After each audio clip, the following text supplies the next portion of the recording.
Welcome back to COM 332 News. I'm Nick Cook. During last year's presidential race, Marist Poll teamed up with NBC News and the Wall Street Journal to provide polling data for several swing states.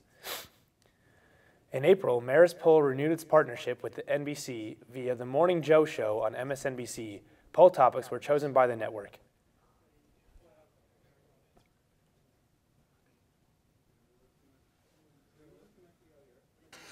So it's really an outgrowth of what we did during the presidential campaign.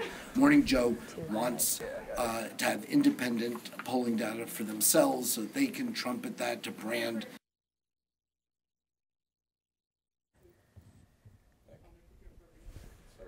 Two highlighted topics were the nation's current budget deficit and gun control laws.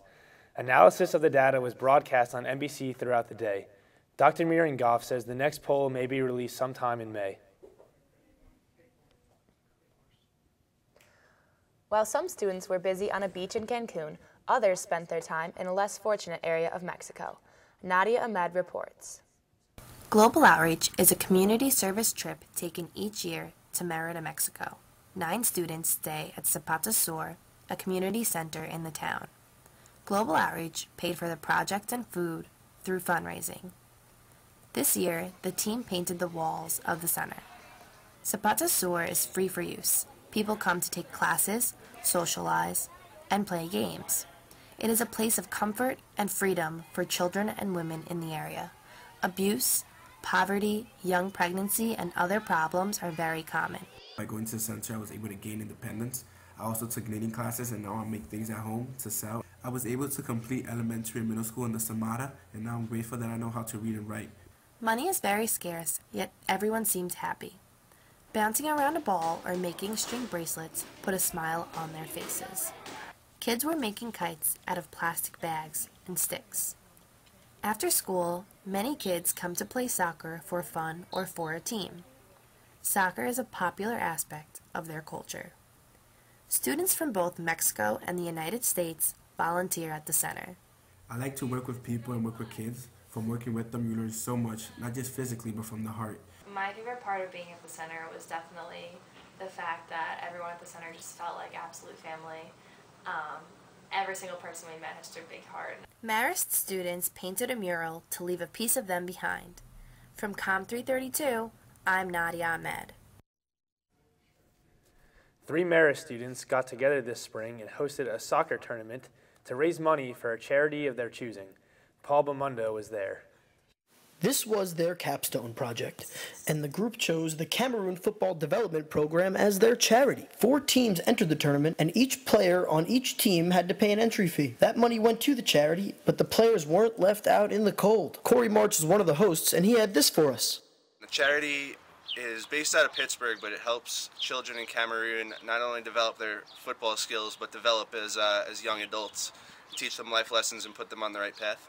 March made sure that all students had a great time, but students weren't the only ones involved. There was also a local soccer team from the Hudson Valley. The winners were a team of Marist juniors who earned t-shirts and gift cards.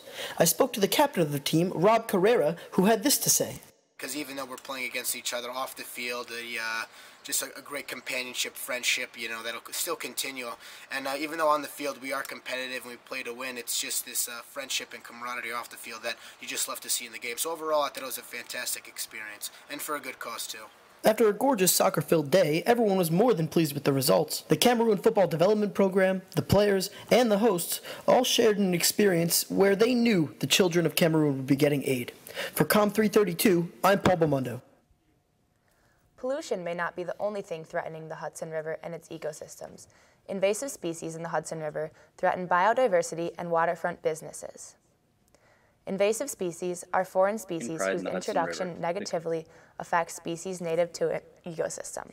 Commercial businesses have to deal with invasive species like zebra mussels clogging their water intake systems. According to the environmental scientist Liam Dubin, the Hudson River is full of them, and the cost of controlling them is starting to become an economic issue.